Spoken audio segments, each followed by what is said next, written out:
Olá pessoal, muito boa tarde para vocês. Hoje é dia 24 de outubro, é uma quinta-feira. A gente está começando aqui o episódio número 171 da nossa série de diálogos sobre desenvolvimento humano e que tem o apoio da Natura, do programa Jovens Talentos da Natura. Se você quiser saber o que a Natura tem para você, acesse aí, natura.net Jovens Talentos, inclusive porque a Natura abriu o programa novo de estágio do primeiro do ano que vem, que já está em processo, e ele ainda está aberto. Quem quiser participar, dá uma olhada aí, natura.net/Jovens Talentos, e eu tenho certeza que você vai encontrar coisas muito legais por lá. É um prazer poder estar aqui hoje. Aliás, um dia super... Se a gente combinasse, não ia dar certo, porque, bom, quem está aqui hoje, como vocês sabem, é o Benjamin, está aqui comigo. Seja bem-vindo. Obrigado. Prazer ter você aqui, cara. Prazer. Encontrei o Benjamin agora, eu estava voltando do almoço, ele estava lá quietinho, no bar aqui do lado da vila, já se concentrando, com toda essa calma dele, serenidade. E antes da gente falar contigo e começar o nosso papo, eu digo que é um dia especial porque eu recebi um e-mail do Fernando Schultz, que aliás é um elo comum nosso, né? Total. Acho que é quem nos aproximou aqui de alguma forma. E ele dizia no e-mail de ontem que eles acabaram de colocar o novo site do Eu Maior no ar, que tem uma proposta bárbara, e aí eu convido vocês a darem uma olhada. O Eu Maior é um documentário. O Benjamin está lá, são várias pessoas que estão lá, algumas que passam por aqui frequentemente, o Ari, que está lá, tem várias pessoas que estão lá com reflexões simplesmente incríveis. O documentário está sendo lançado agora, vai estrear dia 21, aí como está na tela, olha, dá uma olhada. E tem um trailer novo, que eu vou me permitir tocar aqui o trailer novo, porque nem eu mesmo vi. E eu acho que valeria a pena, considerando as coincidências, né? A gente tocar o trailer novo. Eu vou botar aqui na tela para nós. Olha só. Pergunta fundamental: Deus existe? O que é? Onde está? O que estamos fazendo aqui? Para que serve a vida? Quem sou eu? Por que nascemos, morremos? Há significado nisto? Para que tudo isto? É por nada? A prisão é maia, é ilusão. É eu nem saber quem eu sou, de onde eu venho, para onde eu vou. E como dizem os bons navegantes, nenhum vento é favorável para aquele que não sabe aonde quer chegar. Um dos desafios do ser humano é conhecer-se a si mesmo. Quem sou eu, finalmente? Encontramos espelhos de nós mesmos em todas as partes e não nos identificamos com nenhum deles.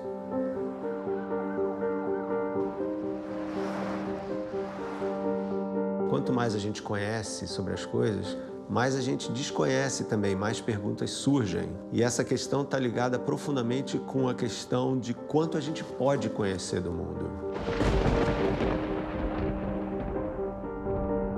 Acredito mesmo que as grandes descobertas do homem para com ele mesmo não precisam de um grande telescópio, de um grande microscópio ou de uma caverna numa montanha para ele se encontrar com ele mesmo.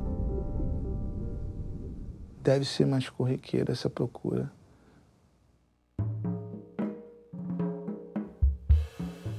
Você estar na montanha desempenhando um esforço físico intenso, muitas vezes correndo riscos, gera-se uma grande introspecção, assim, você começa a pensar em tudo na sua vida naquele momento que você está ali. Na minha vida, o meu esporte serve como uma ferramenta de autoconhecimento muito grande. Você se expõe de uma maneira louca, você morre. De uma maneira preparada, você aprende.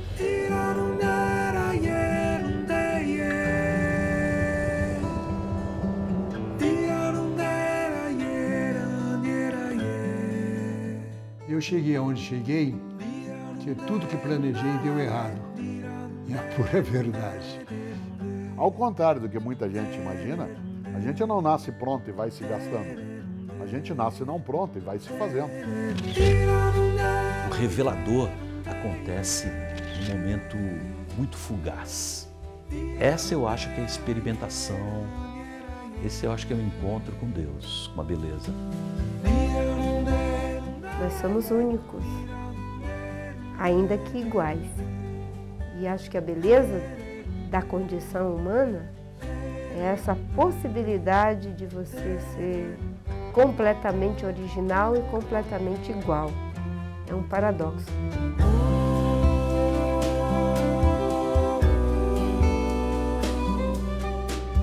Mas é isso, né? A vida é uma eterna mochila. Pega a tua mochila e vai, né?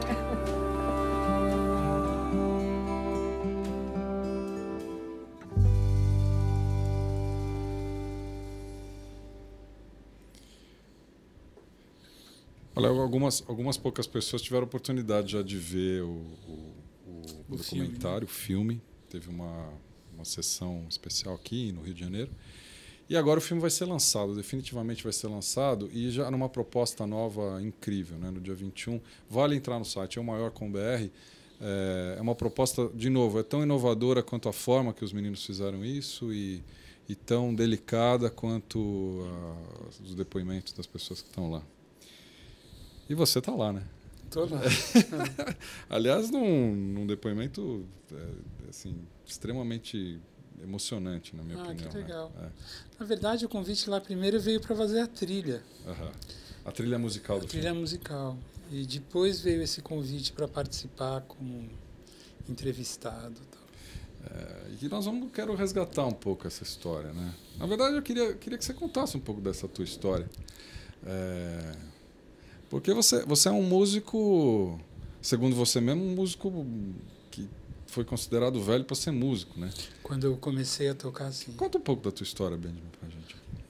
Em que sentido? Na verdade, a história de vida mesmo. Você vem de uma família tradicional, São Paulo, como é que nasci é a tua? Bem tradicional, assim, quer dizer, tradicional no sentido de talvez muito típica da sua época. Meu pai veio da Rússia, minha mãe da Polônia. Ambos se conheceram aqui. Meu pai, ele foi advogado a vida toda. A gente tinha uma condição econômica super boa, super favorável, morava bem,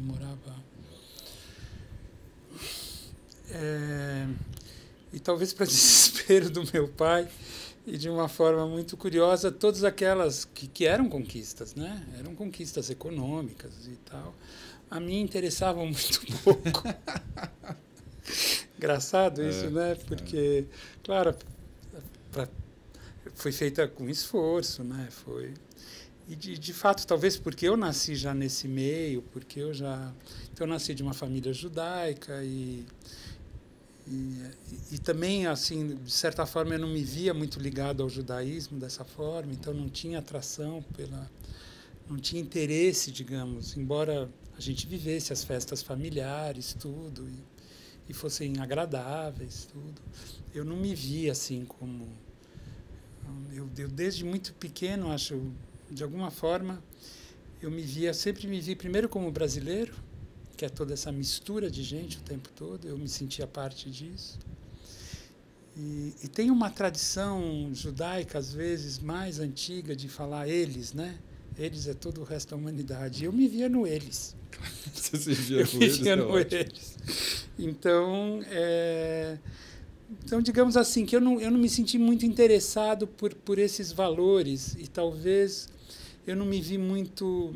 Eu acho que eu sou muito fruto, ao menos psiquicamente, talvez, assim, muito fruto de toda essa contracultura. Embora eu fosse muito jovem quando ela se manifesta, eu já com 12, 13 anos me senti identificado com isso. Meio ovelha negra na família, assim? Teve um pouco essa roupa? Por um tempo, sim, mas de certa forma meus irmãos também não seguiram um pouco esse caminho. Mas acho que eu tinha sempre tudo muito claro do que eu não queria. Então, de fato, a escola, por exemplo, não despertou em mim a partir dos 12, 13 anos, eu me desinteressei profundamente pela escola. escola tradicional? Você entrou em escola Colégio tradicional? Bandeirantes, Colégio Rio Branco. Rio Branco eu gostei muito da convivência, mas de fato a coisa do conhecimento, daquele conhecimento da escola, eu me via muito distante. Muito distante. E paradoxalmente eu lia muito. Eu tive uma fase na vida assim dos 13, 14, 15 anos de ler um livro por noite. Uau. E assim, às vezes era uma aventura, sei lá, do Tarzan, escrita pelo Edgar Rice, sei lá, né, o Tarzan original, mas às vezes era, sei lá, Dostoiévski, às vezes era Balzac, às vezes nenhuma linha específica. Eu ia lendo assim, eu comia livros. Meu pai tinha essa coisa de literatura e de alguma forma teve uma época que a gente ia juntos em sebo e eu comprava junto com ele 30, 40 livros e lia todos. O problema é que, claro, eu lia à noite e depois para acordar para a escola era um problema, né? Eu entrava naquele livro e era aquilo que me interessava. Então foi essa coisa assim, meio que parece que você não vai dar em nada, né? Porque você não está interessado por nada daquele universo, né? Quer dizer, eu morava num bairro rico, né? Jardim Europa, e a turma do bairro mesmo também não achava tão interessante assim. Olha, minha moto nova. Eu estava ali para aquela moto nova. Né? Eu estava preocupado com questões realmente. O que é o mundo, para onde vamos, né? E a questão social e tudo isso. Então... Você encontrou meio que uma coisa pronta para você ali, né? Em que sentido? Não sei, uma vida quase pronta, conquistas já feitas, um padrão familiar. Total. E que talvez não tinha nada a ver com a tua... Na verdade, eu sentia que eu tinha muito interesse pelo mundo, como eu tenho até hoje. Eu tinha muito essa questão de viver a vida, né? E fora de qualquer caixinha. No sentido de que não, eu vou ser isso, vou casar com uma fulana assim. Isso para mim era aterrorizante. Então, pouco a pouco eu fui me interessando. Eu sempre gostei muito de música, mas não pensava em tocar. Tem músico na família, não? Minha mãe. Minha mãe fazia música. Minha mãe faleceu esse ano, mas ela fazia música, fez muita música. Não foi profissional, acho que pelos limites da época dela, poderia ter sido. Ela tinha muita qualidade, ela cantora e se acompanhava ao piano. E foi o meu primeiro contato, quer dizer, eu cresci... com 2 anos, 3 anos, eu ficava deitado e ela ficava tocando, né? Então, isso foi muito forte. Mas, claro, quando eu anunciei que eu tinha interesse real pela música, para os meus pais, não foi boa notícia. Quando foi isso? Com 17 anos, talvez, 18. E aí, com 18, eu saí de casa. Acho que era um procedimento muito comum na nossa época, né? A gente falava independência ou morte, né?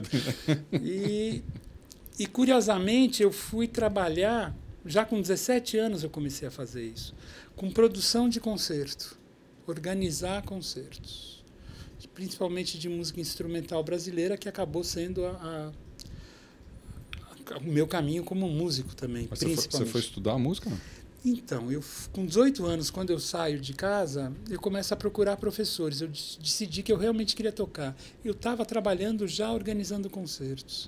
E poucos meses depois de sair de casa, eu tinha participado de uma história muito linda, que foi o Movimento Mário de Andrade.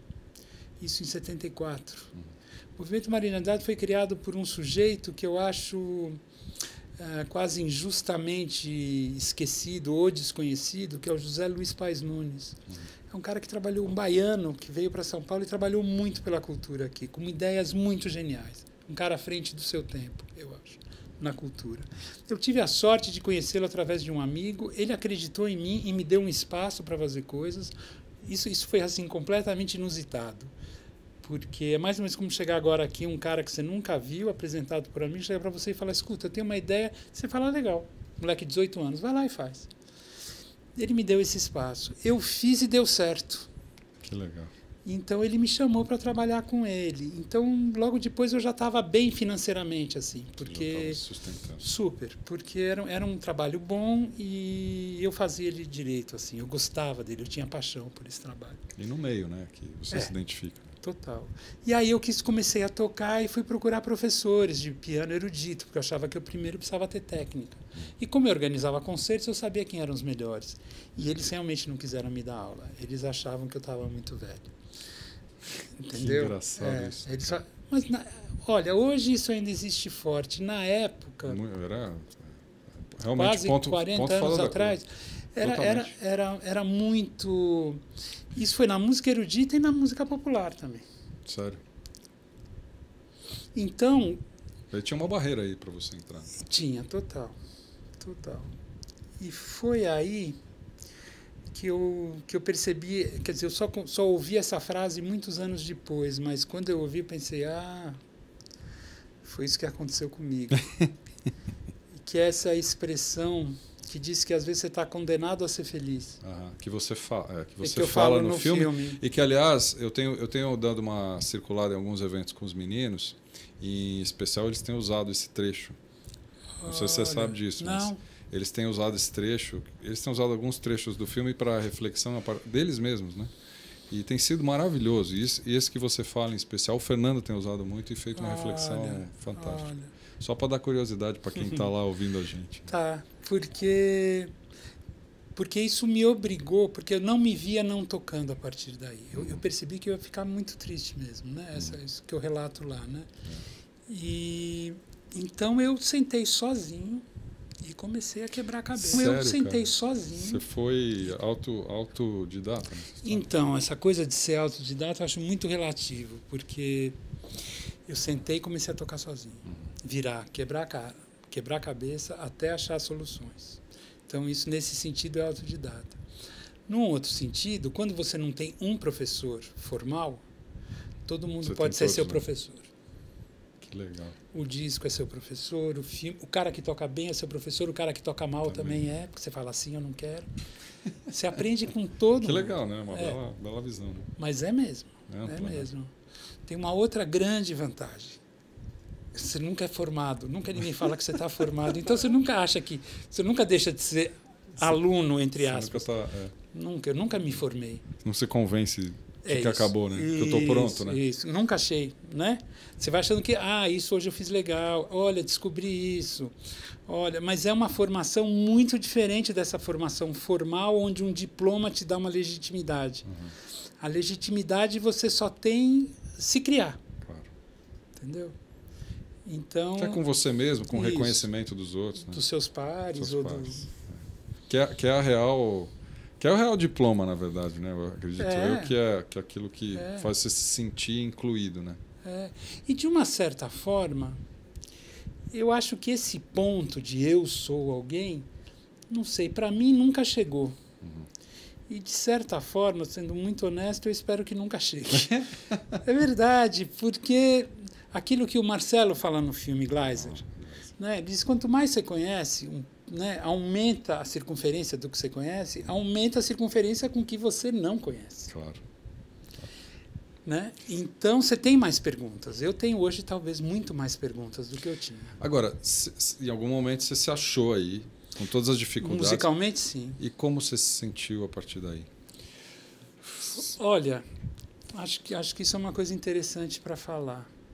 Como eu não tive essa formação, digamos, padrão, quando eu fui trabalhar, houve um momento que eu quis parar de trabalhar com concerto e trabalhar só como músico. Foi uma espécie de crise. Eu precisava tocar, eu precisava me ver como músico, era fundamental para mim. E, de alguma forma curiosa, eu quis começar como seria assim, quase como entrar de estagiário numa empresa, sabe? Chão de fábrica. Então, eu fui tocar à noite, eu fui quase fazer a minha formação, porque eu tocava pouco piano ainda. Isso 2, 3 anos depois de eu ter começado a tocar. Então, eu não estava preparado, mas eu quis muito viver disso e trabalhar com isso. Então, eu fui tocar à noite, fui tocar com dança, que foi uma experiência linda para mim, linda, dança contemporânea e com teatro, com peça de teatro, onde tinha músicos tocando. Mas, digamos que à noite e a dança foram as coisas mais estáveis. E na noite, nos anos 80, você tinha, como tem hoje, mas na época tinha muitos espaços em São Paulo onde se tocava.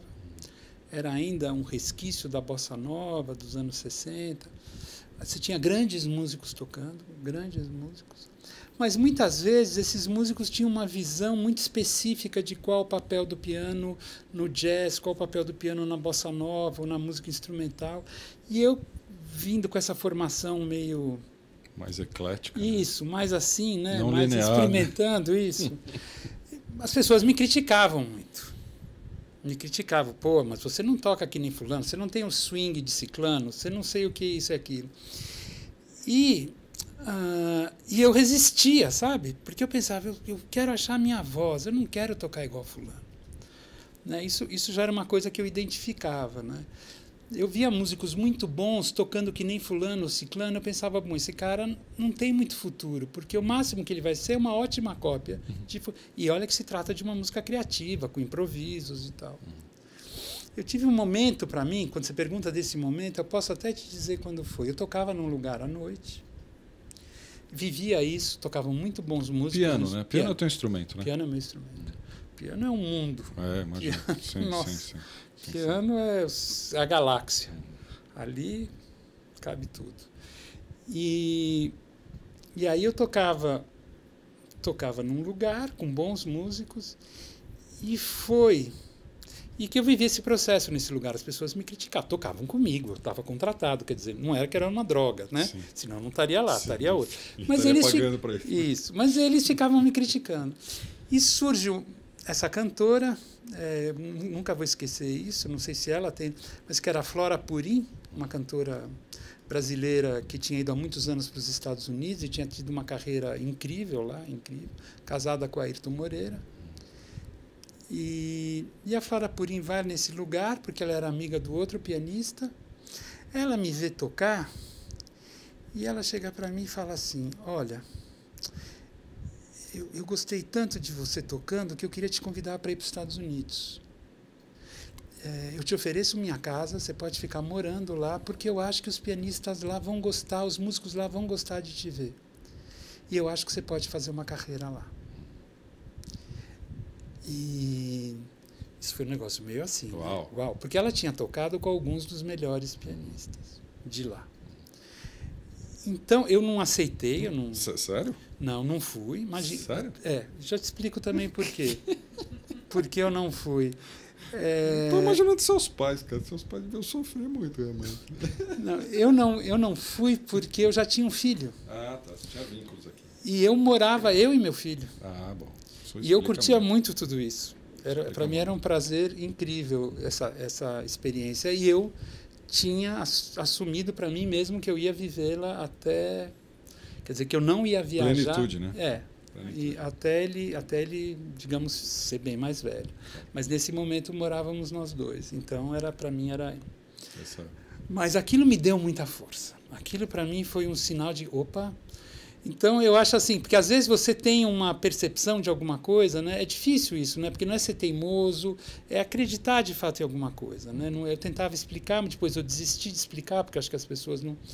Mas, de alguma forma, eu acho que se você está fazendo alguma coisa que faz muito sentido e muitas vezes você não tem ainda respostas para aquilo, é interessante que, num dado momento, uma resposta pode vir com muita potência. Então, essa, para mim, teve potência. Eu falei, opa, eu posso acreditar em mim. No meu coração, no meu ouvido. E pouco a pouco eu fui desenvolvendo cada vez mais esse caminho, né? Que não era tocar como fulano ou como Beltrano, mas tocar direito. Claro, você tem ritmo, melodia, harmonia, né? Claro. Hoje em dia, até para determinados universos, você tem que lembrar que existe isso, né? Mas existe. Mas achar a sua voz, né? E achar a sua voz, isso também eu acho uma coisa muito importante. Achar a sua voz leva tempo. Para qualquer coisa. Então você está aqui e você percebe que pode chegar ali, né? Talvez a montanha, né? Bom, tem uma caminhada. As pessoas te veem caminhando e elas não entendem para onde você está indo. E se você quer conquistar aquela montanha, você sai do percurso normal. E de repente as pessoas estão indo para lá e você está sozinho caminhando para cá. As pessoas tentam te salvar muitas vezes. Te tiram do teu caminho. Né? Isso. E é isso que você precisa ter o equilíbrio. Você está buscando mesmo alguma coisa? Se está, vai, né? Se não está mesmo, aí pode virar um problema, né? Essa é sempre uma... E resiliência, né, cara? Porque você... Bom, você teve isso acho que desde o começo da sua vida, quase. Porque quando você fala da escola, dessa rebeldia com relação à escola... Total. Isso já mostra um caminho diferente. Né? Total. Como é que é a tua vida hoje? Fala um pouco pra gente. A gente tocou aqui o Eu Maior, a trilha do Benjamin. Eu não mencionei, mas a trilha é sua. Curiosamente, a trilha do filme é minha. A música que toca na segunda parte da trilha é uma história engraçada, é do meu filho. Sério? Que é músico, muito bom músico. Eu não sabia disso. Muito bom músico, João. Na verdade, o Fernando, quando eu tinha acabado quase de fazer a trilha, tem 2 participações que não sou... Quer dizer, eu gravei a trilha com 2... Muita coisa eu fiz sozinho, mas gravei com 2 grandes músicos. Um que mora no Rio, Sacha Ambach, um grande músico, e um músico aqui de São Paulo, Zé Godoy, que também toca piano, mas toca várias outras coisas. Eu gravei com ele no estúdio dele. Ele tocou acordeon, tocou guitarra, algumas coisas. E aí, quando estava a trilha para acabar, eles vieram com 2 propostas. Uma com Dimos Goldaroulis, que é um grande cellista grego que mora no Brasil já há mais de 20 anos, ou 20 anos. E o Dimos gravou as sonatas de Bach para cello, solo. Então tem uma sonata linda, o Dimos tocando. E ele falou, olha, a gente precisa de uma música para acabar o filme, para os letreiros. Aí eu pensei uma música do João que estava lançando um disco. Claro, eu como pai quero, mas não fico mesmo. Mas eu achei que era um lugar e que fazia sentido. Fala né? Sério, cara, isso é difícil de acreditar. Mas a música é linda, cara. Não, mas o que aconteceu? Eu mandei a música para eles sem falar que é do João. Ah, tá, eles não sabiam. Não, para eles ficarem à vontade, para dizerem, olha, acho que não serve, acho que não cabe. Eu falei, ó, tô com a ideia dessa música. Como o disco não tinha saído, eles não tinham nem ideia que o João fazia esse som. Então mandei essa música. Os 2 adoraram, o Paulo e o Fernando. Então... É a música que fecha o filme. Fecha o filme. Aliás, o fechamento do filme, eu não vou dizer como é que ele é, mas ele é absolutamente diferente e emocionante, porque o filme foi financiado por patrocinadores e também pessoas físicas. Essa foi uma das inovações que o El Maior teve de crowdfunding. E ao final essas pessoas são reconhecidas, né? E assim, a emoção, porque você olha lá, tem muitas pessoas que você conhece. Né? Legal. E você vê a conexão que o filme faz, é doido. Legal. Vocês fizeram um estrago ali. Que bom. Não sabia que era do seu filho. Do João. Genial. Então, o que você estava me perguntando? Nem me lembro. Você perguntou como era a minha vida hoje, mas você falou do Eu Maior. Né? Mas qual é a tua rotina hoje? Fala um pouco. Olha, ela é muito intensa, por um lado.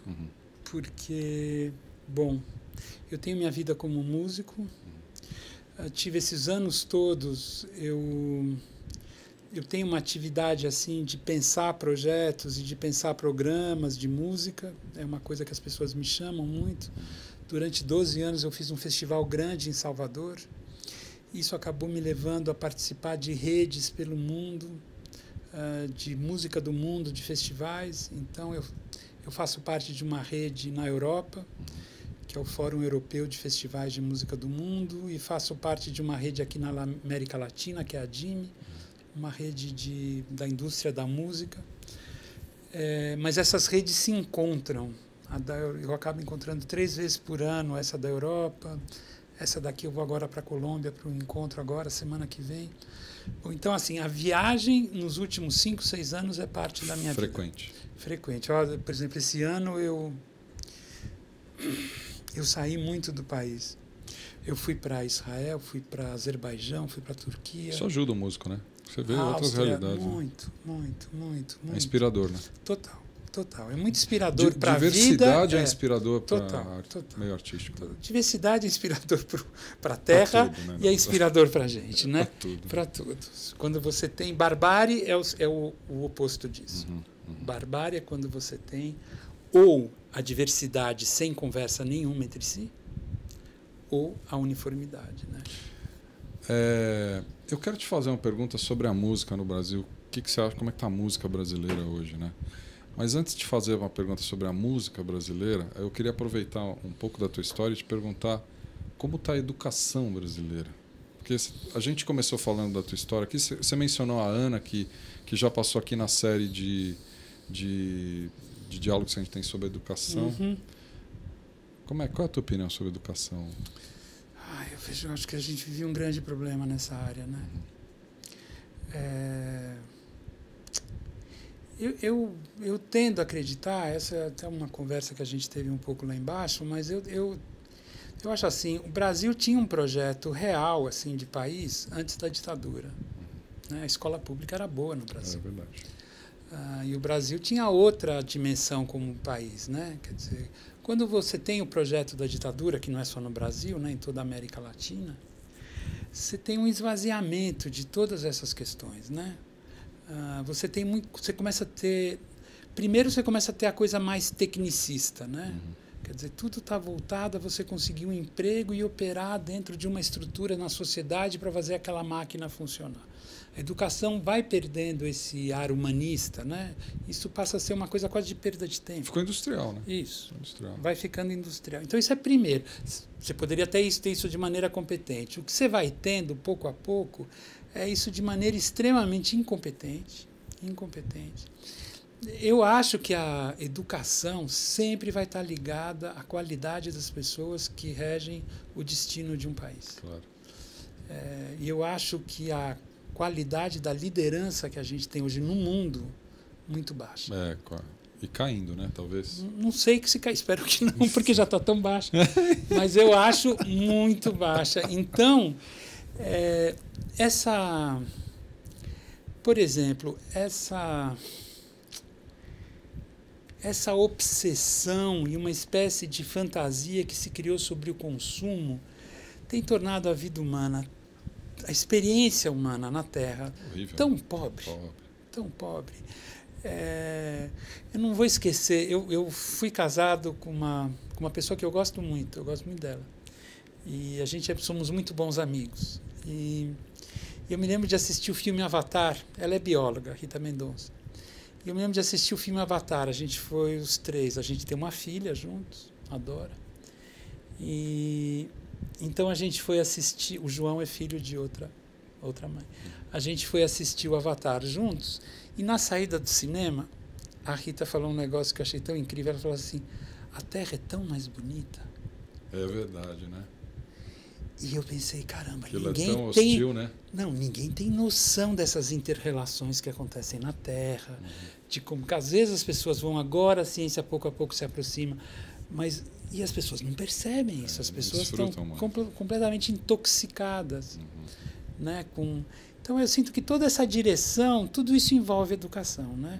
Você pensar que hoje numa universidade particular as pessoas são clientes, e o professor deve tratar como clientes, é uma inversão de valores enorme. Enorme. E a música, onde é que ela entra nessa história? Como é que está a música? Então, a música eu acho que você tem duas... Eu imagino que a educação seja assim também. A música você tem duas vertentes, né? Imagino que em várias áreas da sociedade seja assim. A vertente industrial, grandes meios de comunicação, grandes mídias, a produção massiva...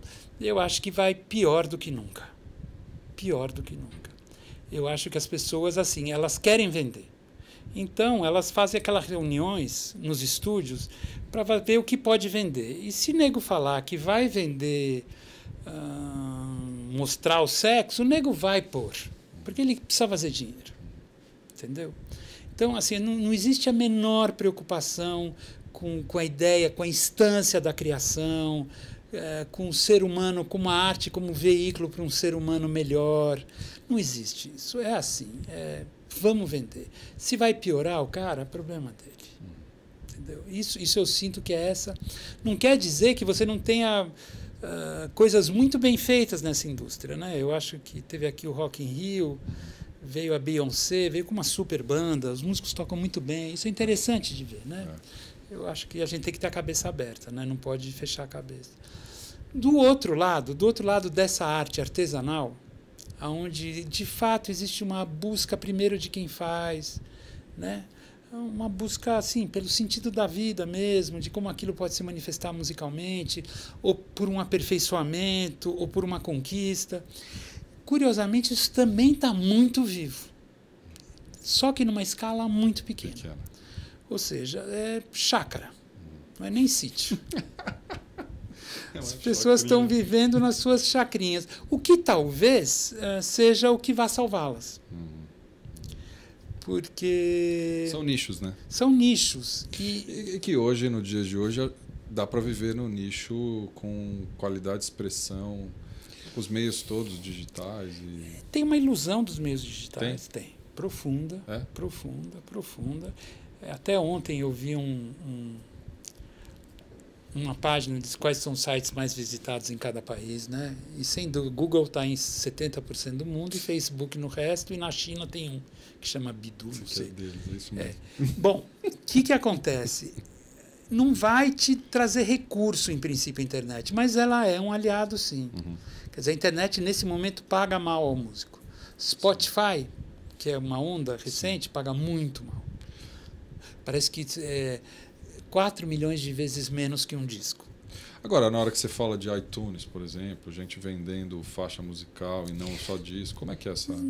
Eu acho assim, é pouco, monetariamente, não é pouco. Pode aparecer uma pessoa que diga, eu estou ganhando muito dinheiro, ela vai ser exceção. Tá.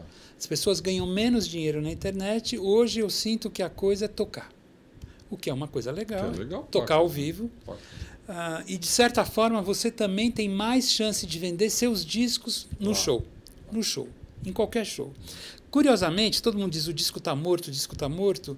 Em show, hoje você vende tanto quanto vendia ou mais, porque as pessoas vão menos às lojas. Claro. As lojas têm, de fato, uma crise. 70% fecharam, as 30% que estão lutam, porque elas também deram muito tiro no pé. Aí é uma longa discussão. Mas o disco em si não morreu ainda. Eu fiz agora essa turnê na Inglaterra, a gente vendeu um número expressivo de discos em cada show. É porque o disco é uma expressão de um trabalho completo, né, na verdade. Total. Né? E não é tão caro. Não, pelo contrário. Se você pensar que você vai ter aquela música com um bom som, mais o texto, você vai tirar ela da sua, digamos, biblioteca, vai ouvir naquela hora, num bom som, entendeu? Compartilhando, né? Porque hoje em dia as pessoas escutam muito nos seus iPhones e iPods sozinha, né? Claro. Ali você vai compartilhar, mais gente vai ouvir junto. Eu acho que o disco ainda tem esse papel. Tem um espaço importante. Tem. E hoje muita gente baixa a música, mas não ouve. Nego põe lá, nego baixa e põe para ouvir mais tarde. Claro. E não ouve, porque vai ficando para ouvir. Eu tenho me percebido fazendo isso pouco com páginas para ler. Alguém posta uma coisa, eu separo. É muito fácil, né, Benito? Isso, você clica, mas depois lê. A aquisição é muito fácil, mas depois precisa absorver aquilo. Isso. Como é que é a tua relação com tecnologia? Eu sou um cara low technology, né? Assim, baixa tecnologia total. Você ter uma ideia, eu não tenho celular, nunca tive. Você não tem telefone celular? Não. Acho que você é o único cara que eu conheço aqui que não sei. Não tenho celular, sério. Nunca tive também. Já quase tive algumas vezes, mas depois pensei, não vou ter, não. Respondo muito rapidamente e-mail. Você está conectado? Estou conectado, Facebook, essas coisas, o Skype, eu uso. Para criar música? Para criar música, curiosamente, não. Eu crio tocando. Para mim, escrevendo? Escrevendo, gravando. Mais gravando que escrevendo. As gravações também tem hoje os estúdios têm um embarque. Não, gravando com um gravadorzinho do lado, às vezes uma ideia. Só para você. Só para eu não perder o foco daquilo. Muita coisa eu fiz assim, muita coisa.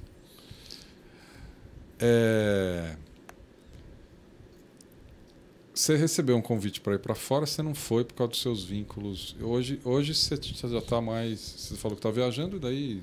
Não, hoje eu viajo... Nossa, mas eu... Só que eu tirei o atraso de um jeito incrível. Porque eu comecei a viajar nos últimos... Sei lá, eu comecei a viajar muito a partir de uns 14 a 15 anos atrás. E agora, nos últimos 8, 10 anos, eu às vezes fico 6 meses até fora do país, em diferentes lugares. Viajei muito para muitos lugares, assim, e de um jeito muito bom. Você sabe que quando eu vi que você vinha para cá, a gente ia fazer o diálogo, eu fiquei... Bom, eu vi o teu TED Talk aqui, o TEDx Talk. Aliás, o Benjamin teve aqui, eu posso até mostrar. Deixa eu ver se eu consigo mostrar para vocês aqui. Esse aqui é o site do EUMAIOR, né, que a gente já falou, eumaior.com.br, mas o Benjamin teve aqui no TEDx na Vila Madá, que foi exatamente aqui nesse lugar que a gente está, no dia 31 de agosto, e fez um talk, um sumário um pouco rápido, óbvio, o TED tem muito pouco tempo, mas delicadíssimo dessa história, um pouco da história que você contou aqui. E quando eu soube que você vinha para cá, eu fiquei super contente, porque esse é um diálogo essencialmente sobre desenvolvimento humano. E a gente tem alguns perfis de público que acompanham esses diálogos, mas dentre eles muitos jovens que estão entrando em fase de trabalho, saindo dessa fase mais acadêmica, indo para a fase de trabalho, começando a ver o que é a vida. e tentando gerar uma reflexão sobre propósito e tal.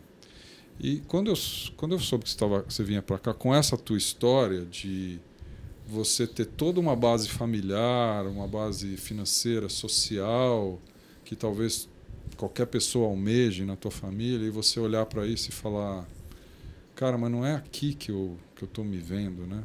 E você ir buscar, mesmo que velho, entre aspas, né? Entrar onde realmente toca o teu coração e virar esse grande músico que você é. E a gente vê esse teu trabalho aplicado e sendo reproduzido em obras como Eu Maior e outras coisas que você vem fazendo. Cara, é um recado importante, eu acho, para qualquer jovem que tá começando a vida, né? A gente se encaixota muito fácil, essa que é a verdade. Olha, eu tenho até eu lancei um livro há 2 anos atrás, chamado Viver de Música. E eu acabei fazendo uma fala sobre isso. Se você for no YouTube e colocar Viver de Música, e meu nome você vai encontrar. Fala um pouco sobre isso. Viver de Música, né? E põe meu nome Benjamin, você vai achar. Viver de Música, Benjamin. É esse embaixo, isso. Viver de Música. Aí eu tenho uma fala um pouco sobre essa visão, talvez, que eu teria sobre esse processo, né? O que é viver. Mas eu acho assim, eu não acho que a gente nasce, essa é minha, não sei, talvez, digamos, a minha parte da minha religião, né? Eu não acho que a gente nasce para ter uma vida medíocre. Eu não acho que é esse o nosso... Eu acho que a gente acaba tendo vidas medíocres, talvez para a tristeza de quem nos põe aqui. Entendeu? Eu acho que se há a criação de todo esse mundo, de todo esse universo, não é para vidas medíocres, porque o universo não é medíocre, né? E a própria experiência da vida não é medíocre. Então, eu acho que se você sonha com alguma coisa e essa coisa envolve, de alguma forma, o benefício dos seus pares, né? Dos seres que habitam com você esse planeta, eu acho que vale a pena, sim, a busca disso. Eu acho que é um projeto, essa é a aventura da vida, talvez, para mim hoje, né? Viver a vida como uma aventura, né? Com os riscos todos que ela tem. E muitas vezes a gente não está totalmente aparelhado para isso. Eu acho que às vezes a gente entra no mar e vai para o fundo do mar sem o escafandro adequado, ou até com a válvula escapando. Entendeu? Acontece. É hora que fica sem ar. Então, o que eu acho? Eu acho que, mas nesse processo você vai aprendendo. Por exemplo, eu não sou um cara muito bom de administração.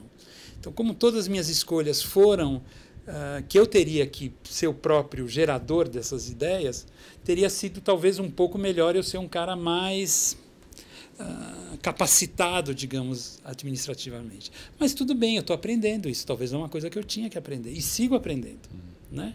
E sigo fazendo. Isso não me impediu até agora de parar de fazer. Trouxe dores de cabeça e tal, mas me impediu de eu parar de fazer. Engraçado, porque às vezes as pessoas perguntam para mim, né, como perguntam para todo mundo, né, quando você vai dar uma entrevista, qual é o seu objetivo, né, qual é o seu... E as pessoas imaginam que eu fale que é tocar no Carnegie Hall ou ganhar não sei o quê, né?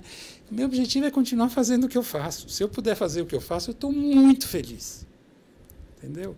O processo, para mim, é mais importante do que tudo. Caminhada. Né? Então, porque envolve muita criação, muito encontro, muita coisa interessante, muito desafio. Então, seja em qualquer área que for, pode ser medicina, pode ser comércio, pode ser o que for, eu tenho a impressão de que vale muito a pena você ir em busca daquilo que seu coração... Eu acho que essas doenças hoje todas pelo mundo, sabe, tanto psicológicas como as, né, do corpo, e todos esses sintomas têm muito a ver com essa não realização. É a somatização da não realização. Né? Total. você é um cara sereno, né, meu? Você parece um cara... Como é que você vive num mundo que é tão acelerado? Assim, Olha, eu às vezes explodo também, viu? Não, normal, explodo. Tem um monte de questões assim. Mas eu acho, gozado que até com uma amiga eu estava conversando isso outro dia, ela me perguntou isso, né? Eu acho que a serenidade é uma coisa que eu busco todo dia, entendeu? Eu sinto que eu me dedico, de certa forma, a não ser levado, nem pelo desespero, na hora que ele acontece. Posso relatar uma história engraçada. A gente tem a Casa do Núcleo. Eu ia perguntar isso para você. Que é um centro cultural de música e que busca trabalhar com autonomia, que é parte do projeto que eu faço. Se quiser pôr na casa, isso é o site do Núcleo. O site da casa é só clicar a Casa do Núcleo, você cai lá. Vou botar já. Isso. Não sei se eu estou com internet aqui. Saiu. Isso é a casa. Foi aqui, ó. Casa do Núcleo. O que é isso? Centro Cultural dedicado à música criativa no mundo. Fala um pouco sobre isso. Bom, a casa é parte do projeto do Núcleo Contemporâneo, aí está a casa, o portão da casa. A ideia é de um centro cultural mesmo. É uma casa. A gente tem uma sala, outra sala que é uma pequena loja, né, que tem a produção nossa, independente. A gente dá muitas oficinas. Nesse momento está tendo uma de percussão e bateria, nesse momento, hoje agora. A gente faz muitos concertos. Se você entrar na programação, é uma programação intensa, é a primeira linha lá. É uma programação intensa. A gente faz, em média, 20 concertos por mês. Que legal, cara. Além das oficinas, grandes músicos tocam lá. O Jean Correia é um grande músico jovem, o Hércules é outro, a Léa Freire, do Vento e Madeira, é um lindo projeto. Assim, a gente gosta do que a gente programa, né? Juliano Holanda, um músico de Pernambuco, e por aí vai. A gente faz seminários, debates, tem um forró, e hoje é esse encontro de percussão e bateria. Que legal. Então, assim, é uma programação intensa e tudo feito com recurso próprio. Quer dizer, eu tenho uma escolha, e que é muito de risco, por um certo lado, muito, talvez, própria, porque eu decidi não trabalhar com patrocínio e nem com edital. Então, como faz? Então, é isso, é muito trabalho. É muito trabalho. Mas eu acho que só assim a arte existe de verdade. Desculpa essa certa pretensão de dizer isso, mas eu acho que quando você começa a viver só de patrocínios e de editais de governo ou não de governo, você acaba ficando refém. A arte vira refém desses mecanismos. Você está aqui perto, né? Estou, muito perto. Bem em Pinheiros, aqui é Alto de Pinheiros. Né? Do lado do Vera Cruz. É, bem pertinho. Bem pertinho. Super do lado.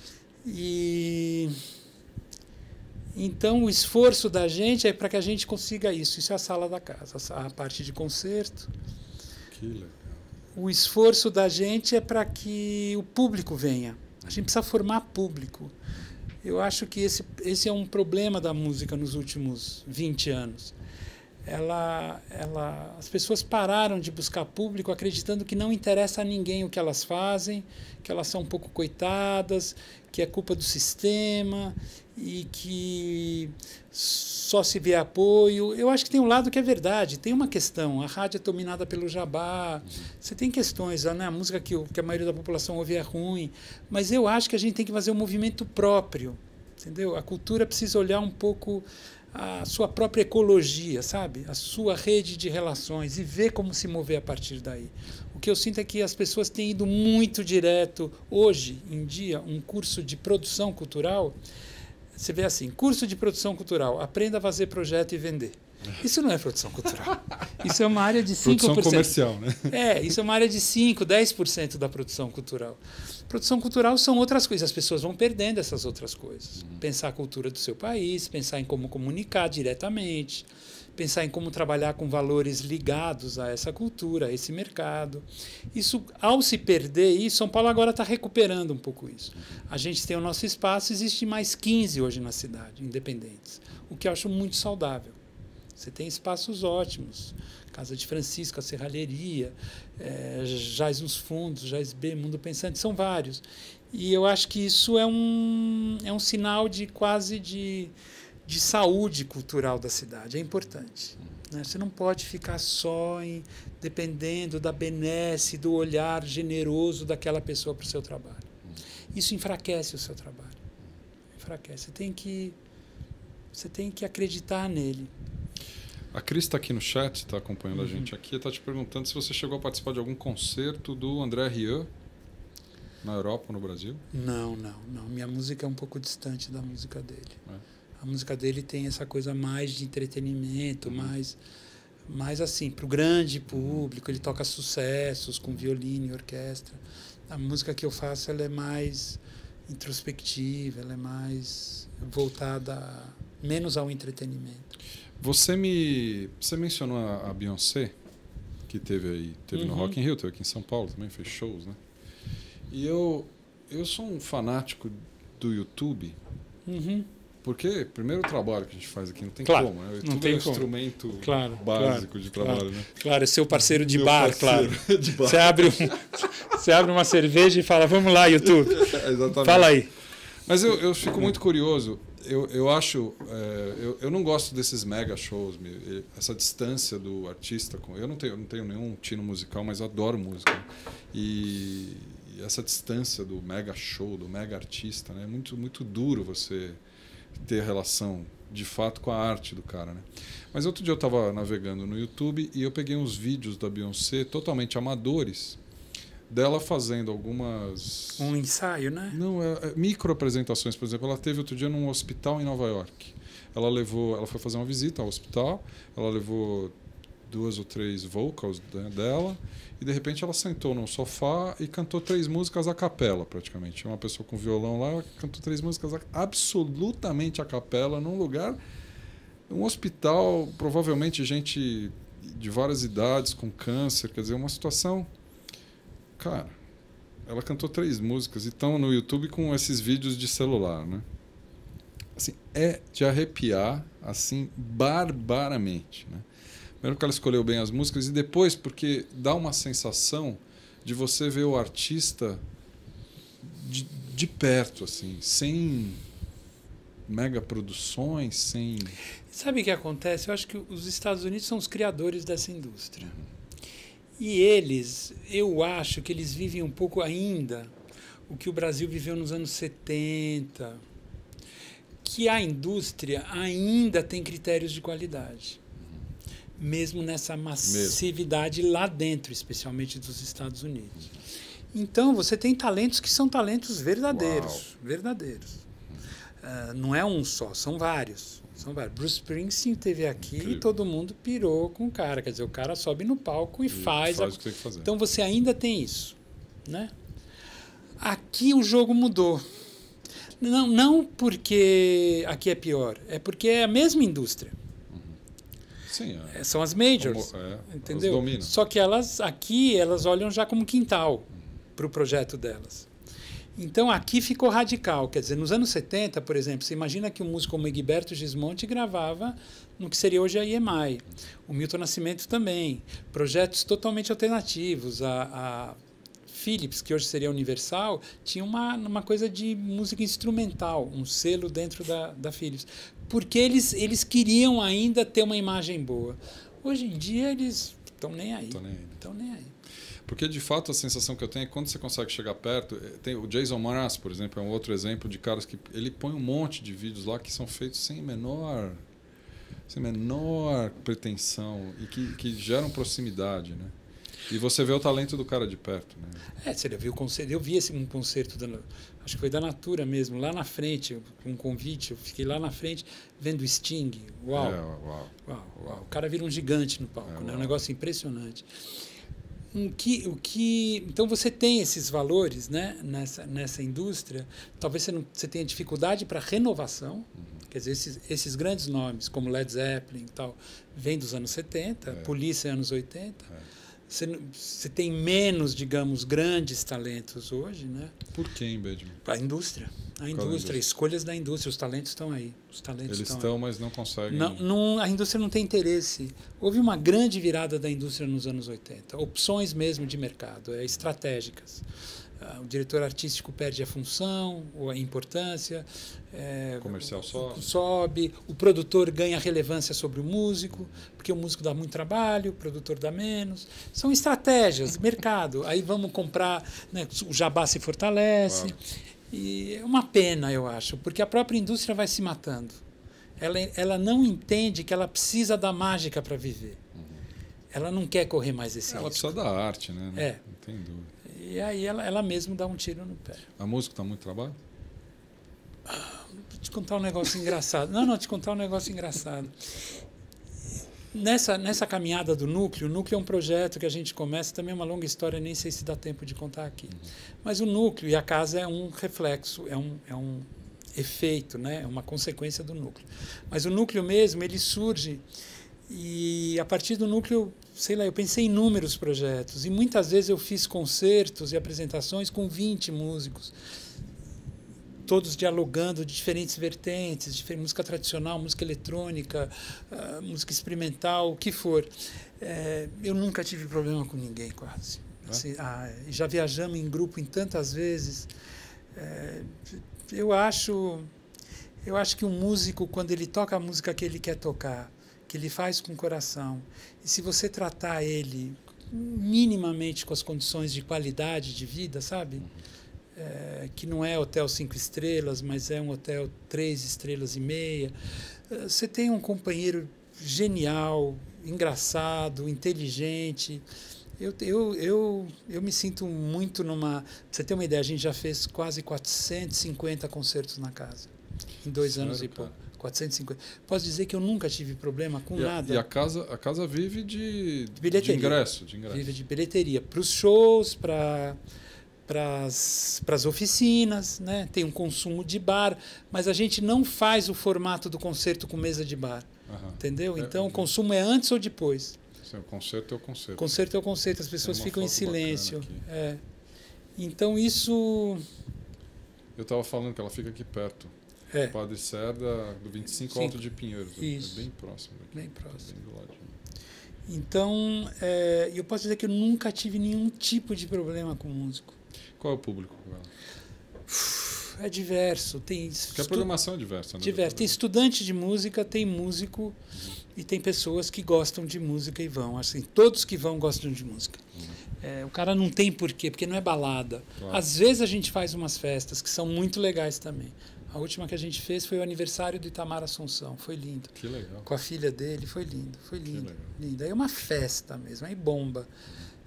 Entrada gratuita e tal. Mas foi toda dedicada ao Itamar. Foi muito legal.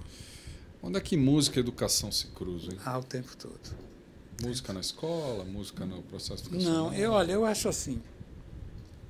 Eu acho que fazer música, se você faz seriamente numa sociedade equilibrada, com a visão do que é fazer música, como do que é fazer arte, pintura, literatura, é um processo de autoeducação. Se você não se educar, você não faz. Então, são muitas educações que você vive para fazer música. Eu posso falar de música, mas poderia ser as outras linguagens. Mas posso dizer de música. São muitas educações. A da escuta é uma. A da convivência é outra, porque você vai tocar junto. Você amplia espaços, porque cada música vai te revelar alguma coisa que você às vezes desconhece de você mesmo. Então, é muito ampliadora a música. Depois você tem que resolver muito rápido certas coisas, tem que acreditar em você. Então, tudo isso vai te preparando para a vida. Você sabe o Maslow? Maslow é conhecido no Brasil mais por causa dessa coisa da pirâmide. Mas o Maslow, na verdade, foi um grande psicanalista. Ele fez isso no fim da vida dele. E, curiosamente, no Brasil fica conhecido esse lado mais ligado à empresa. E eu gosto do lado dele. Adoro a psicologia dele ligada à própria psicologia, que ele fez durante toda a vida. O Maslow é um cara que foi estudar o lado luminoso do ser humano, né? Se o Freud estudou o lado escuro, ele estudou o lado luminoso. E ele se dedicou muito a isso. E é lindo o trabalho dele. Não tem no Brasil os textos em português, mas tem em espanhol e tem em inglês. São livros incríveis do Maslow. E ele fala dessa coisa da arte na educação de um jeito incrível. Ele diz que educação, num momento em que o mundo você não tem mais algo estável, a arte te prepara para você lidar com a instabilidade. Porque na criação, o tempo todo você está na instabilidade. E ele diz que isso tem reflexos ótimos na formação. Então ele defendia muito isso, né? A música na escola nesse sentido, como uma ferramenta. Eu acho que a música não tinha que estar na escola. Eu acho que a música tinha que estar na vida das pessoas. Então tinha que estar no rádio. O jabá é um crime. Na televisão, entendeu? Eu acho que o sujeito tinha que conviver com música boa, diversa. Entra o pagode, entra tudo. Entra o axé, mas põe tudo. Põe axé, mas põe Pierre Boulez, põe Bartók, põe música tradicional, põe a música do Peru, a música da Bolívia, entendeu? Põe tudo. E aí deixa o cara escolher. Isso é vida musical. Qual o perigo? Eu defendo música na escola, claro, mas vejo o perigo de ela, de novo, pelas dificuldades e tal, ela vira um ensino, porque matemática é uma coisa incrível. A língua portuguesa é fascinante, basta você ir ao Museu da Língua Portuguesa. A aula de português podia ser uma visita ao museu, né? Ou uma série de visitas ao museu. As pessoas transformam essas coisas em coisas aborrecidas. Um pouco o que as pessoas fazem com o trabalho delas. O Maslow diz que ele começou a estudar os seres que ele achava autorrealizados.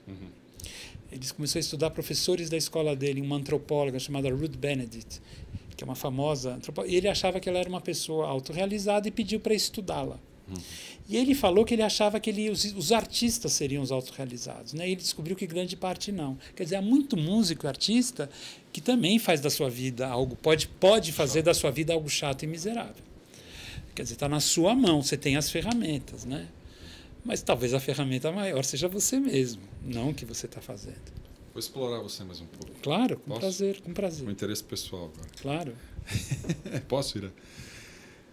Minha filha tem uma filha de 10 anos. Ela tem sido pauta da discussão sobre educação aqui, assim como o filho da Ira, o Pedro, eles estiveram aqui outro dia até.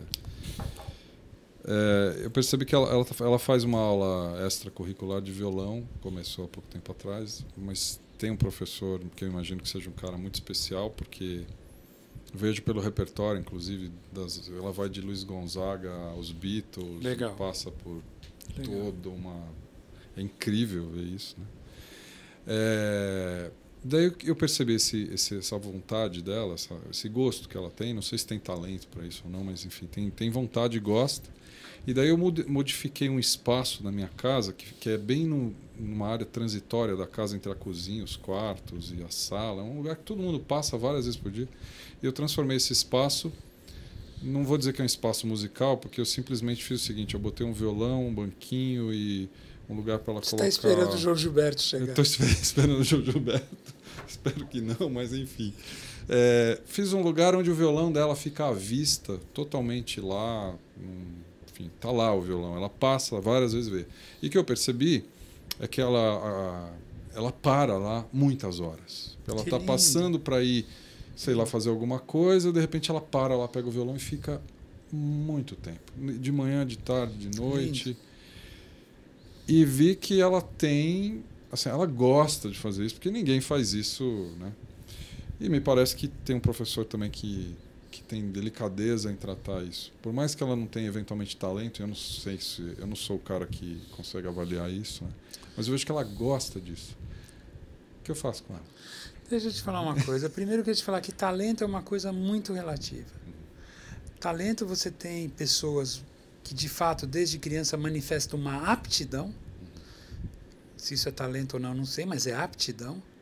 Elas tocam muito bem, muito rápido e às vezes com 5, 6 anos, é incrível, né? Dessas crianças, eu acho que muitas vão fazer música e muitas não vão. Isso é importante. E você tem outras pessoas que ralam muito até conseguir fazer uma coisa e quando fazem é muito expressiva. Eu acho que a música é um território. Eu acho que a arte é um território ao qual você tem acesso ou não. Quando a gente coloca essa questão do talento, é uma maldade quase. Porque eu acho que se a pessoa começa a perguntar eu tenho talento ou não, ela já vai sofrer tanto se perguntando isso. Se cobrando, né? Eu acho que assim, se concentrar, talento para mim está muito associado à concentração. A capacidade de se concentrar em alguma coisa. Se você quebrar um botão aí e você conseguir se concentrar, qual é o fio e tal, vão dizer, ele tem talento para mexer nisso. É onde você se concentra. Então, eu acho que tem algumas coisas assim ligadas a essa ideia de talento. Eu te falo isso também porque você pega a comunidade tradicional, turma de maracatu, turma de boi, turma de reizado, você não... Ninguém chega para o moleque e fala, vamos ver se você tem talento para tocar tambor. Vai lá e toca. Claro que toca. Como não toca? Claro. Entendeu? Então, isso já faz com que o cara toque. Isso já tira... Se você fala, vamos ver se você tem talento. Tem uma linda história de um pai real, escritor, que eu não sei quem é, não me lembro agora, mas eu li o depoimento dele e achei lindo. Ele conta que a filha dele chegou para ele quando ele tinha 4 anos ou 5 e falou, pai, o que você faz? Ele falou, porque ela via ele o tempo todo escrevendo, né? Ele falou, eu escrevo livros. Ela falou, o que é isso? Eu conto histórias, invento histórias. E aí ela pergunta para ele, e todo mundo pode fazer isso? Se ele respondesse só as pessoas de talento, ele estaria impedindo ela. Facilmente. Ele falou para ela, qualquer pessoa. Genial. Pronto, liberou. Claro. Eu acho, não se preocupe com o talento da sua filha. Se ela está curtindo, ponha ela para fazer. Deixa ela claro, frequentar esse território. Ninguém tem... E a gente começa com essa ideia de celebridade já dentro de casa, só você e seu filho. Loucura. Loucura. Tem que curtir. Música é para curtir. Música é para ser feliz também. Essa ideia de que música é... Às vezes as pessoas olham para mim e falam assim, puxa... Quando gostam, né? Falam assim, puxa, que legal sua música. Puxa, mas eu não te conhecia, como se isso fosse um erro dela e como se fosse um problema do mundo eu não ser famoso. Claro. Mas quantos músicos bons estão por aí? Claro. A gente não tem que ser famoso desse jeito. Isso é uma ideia doente, claro. Eu acho assim, nesse nível. Eu acho que você tem que ser conhecido pelas pessoas, vai sendo também, né? E quantos músicos bons eu não conheço? Claro. Então não... Genial. Tá dado o recado. Muito bem. Ó, só para a gente recapitular aqui, porque eu passei alguns materiais tão legais aqui, vale recapitular, né? Tem a Casa do Núcleo, que a gente já falou um pouco, que aqui é o Alto de Pinheiros, tem uma programação super eclética aqui que o Benjamin já comentou. Tem o TEDx Talk do Benjamin aqui na Vila Madalena, que também está publicado. O site do Eu Maior com BR, que eu já falei bastante. E no YouTube, Viver de Música. Se você colocar aí, você vai ver Eu falo um pouco sobre... Porque a ideia desse livro era que as pessoas podem viver de música fazendo a música que elas querem tocar. E eu entrevisto 18 músicos. Que legal, cara. E eu tenho um livro associado. A editora é essa aqui, a Bay Editora? Está aqui e o depoimento vem daqui. E você tem o site também, né? Tenho. Tem aqui benjamintaubkin.com. Aí tem vídeos, história, agenda. Várias coisas aqui. Muito legal. Benjamin, foi muito gostoso conversar contigo. Legal, cara. Prazer, foi ótimo. Eu não só acho que o público todo, a Ira se beneficiou e minha filha profundamente. Espero que sim, tem que se divertir. Obrigado, viu, cara? Muito gostoso ter estado com você. Prazer. Ira, só podia dar nisso, né? Não tinha como não dar papo gostoso aqui com o Benjamin. Muito bom. É isso aí. E, bom, essa semana a gente não tem, né, o diálogo sobre diálogo sobre educação, nós não teremos. Também não teremos o da notícia, né? Luz e Sombra da Notícia. Exatamente. Que a gente tanto tem. Mas semana que vem a gente volta com força total. A gente... Programação normal, né?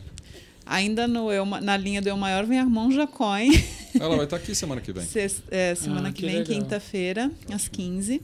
Às 17 a gente vai falar com o Pedro, do Instituto Alana, sobre os 2 filmes, a Obesidade Infantil, o Muito Além do Peso, né? E na trilha de educação. Que já foi muito citado aqui, né? Criança, Alma do Negócio. E à noite tem o Fred e o Edu, às 19 horas. Estará uma programação normal, então. Exatamente. Muito bom, obrigado, Ira. Obrigada, muito obrigada, Benjamin. Benjamin, de novo, cara. Obrigadão, tá, cara? Prazer. Prazer foi meu. Obrigado vocês que estiveram com a gente. A gente se vê então semana que vem. Um beijo para todos.